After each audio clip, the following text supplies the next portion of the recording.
तो दोस्तों आज की इस वीडियो में हम लोग क्लास 10वीं के क्लास 10th के ट्रिगोनोमेट्री के जितने भी फार्मूले हैं पूरे एक पेज में हम लोग कर देने वाले हैं।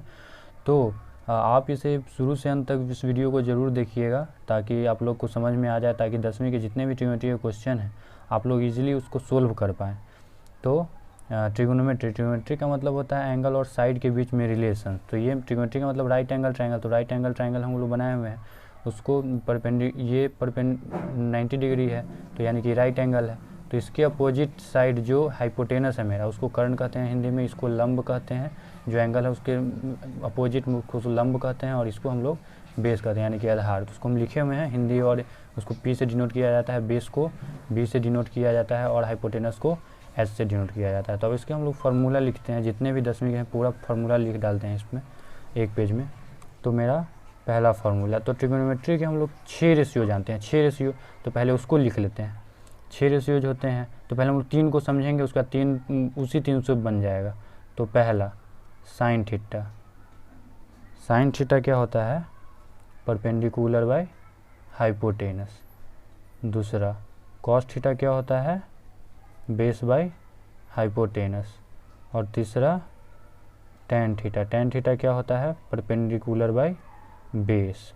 तो साइन थीटा ये है, तो कॉसेक थीटा इसके जस्ट अपोजिट हो, यानी कि न्यूमरेटर को डिनोमिनेटर भेज दीजिए और डिनोमिनेटर को न्यूमरेटर भेज दीजिए, यानी कि हाइपोटेनस बाय परपेंडिकुलर, आप लोग जानते ही होंगे।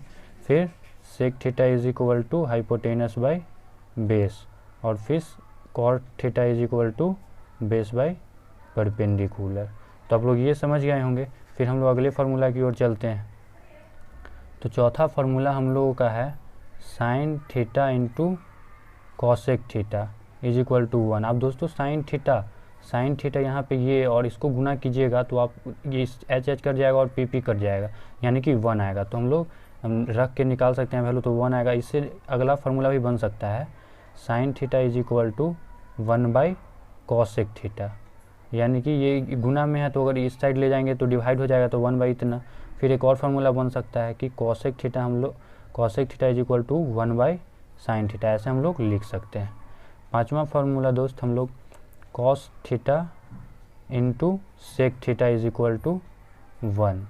इसी सेम टाइप से है, यदि आप इस दोनों को गुना कीजिएगा तो 1 निकल के आएगा, कट जाएगा। तो कॉस हम लोग अगला फार्मूला इसे लिख सकते हैं हम लोग इस फार्मूला से। तो cos theta is equal to 1 by sec theta, और फिर हम लोग सेक थीटा को भी लिख सकते हैं कॉस के टर्म में। Sec theta is equal to 1 by cos theta. फिर हम लोग अगला फार्मूला भी लिखने जा रहे हैं tan theta into cot theta is equal to 1। Cot theta और into tan theta is equal to 1। तो जैसे ये लिखे हैं वैसे भी इसको भी लिख सकते हैं। Tan theta is equal to 1 by cot theta, और फिर cot theta is equal to 1 by tan theta. हम लोग अगला फार्मूला की ओर चलते हैं। सेवेंथ फार्मूला हम लोगों का है कि हम लोग tan theta is equal to sine theta by cos theta लिख सकते हैं। आप साइन थीटा और कॉस थीटा का वैल्यू पुट कीजिएगा तो हम लोगों को टेन थीटा के बराबर, यानी कि परपेंडिकुलर बाई बेस के बराबर आ जाएगा। तो हम लोग यही बता रहा है कि ये फार्मूला बन सकता है। Tan theta is equal to इतना रखेंगे तो वो निकल के आएगा। फिर मेरा 8वां फार्मूला जो है cot theta is equal to, अब इसके जस्ट अपोजिट उल्टा कर दीजिए, यानी कि डिनोमिनेटर को न्यूमरेटर में भेज दीजिए और न्यूमरेटर को डिनोमिनेटर, यानी कि cos theta by sine theta. इसको हम लोग ऐसे लिख सकते हैं। अब हम लोग 8वें फार्मूला की ओर चलते हैं। 8वां फार्मूला हम लोगों का है कि sine square theta plus cos square theta is equal to 1। Value put कीजिएगा तो 1 आ जाएगा।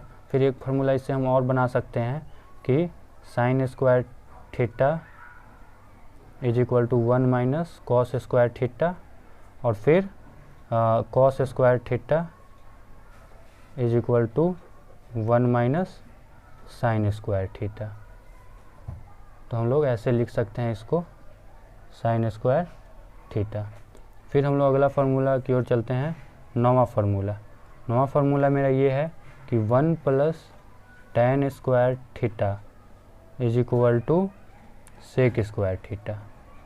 अब हम लोग इसको लिख सकते हैं कि tan square theta is equal to cosec square sec square theta, यानी tan square theta is equal to sec square theta, sorry दोस्तों यहाँ पे सेक स्क्वायर थीटा होगा, सेक स्क्वायर थीटा माइनस 1, यानी कि 1 इधर जब आ जाएगा तो माइनस में चला जाएगा।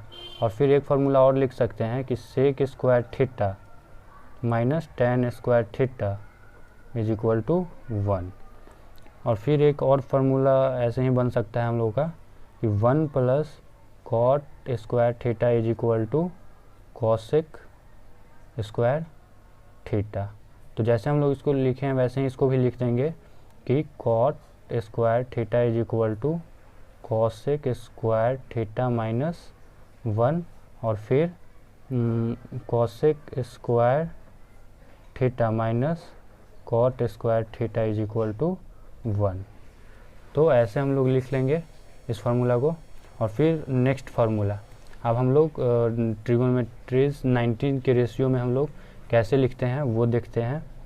तो मेरा 11th मेरा फार्मूला है कि sine 90 minus theta, 90 minus theta cos theta होता है। फिर 12वां फार्मूला हम लोग का है, यदि कि हम लोग कॉस 90 माइनस थीटा लिखते हैं तो साइन थीटा आता है। तो याद रखना है कि साइन 90 तो कॉस आता है, और कॉस का लेते हैं तो साइन आता है। फिर 13, यदि हम लोग अब tan लेते हैं, tan 90 डिग्री माइनस थीटा, यानी 90 डिग्री और कोई थीटा को हम लोग डिवाइड कर रहे हैं, माइनस कर रहे हैं, तो कॉट थीटा आता है। और फिर जब 14वां फार्मूला है कि कॉट थीटा फिर 90 डिग्री माइनस थीटा लिखते हैं तो हम लोगों का tan थीटा आता है। और फिर 15th फार्मूला है कि यदि हम लोग कॉसेक 90 डिग्री माइनस थीटा लिखते हैं तो सेक थीटा आता है। और फिर 16 है कि सेक इंटू 90 डिग्री माइनस थीटा लिखते हैं तो कॉसेक थीटा होता है। तो इस तरह से हम लोग इस फार्मूला को अप्लाई करेंगे और फिर जितने भी क्वेश्चन हैं सब को ईजिली हम लोग सोल्व कर लेंगे। तो थैंक यू, धन्यवाद। अच्छा लगे तो लाइक एंड सब्सक्राइब कर दीजिए।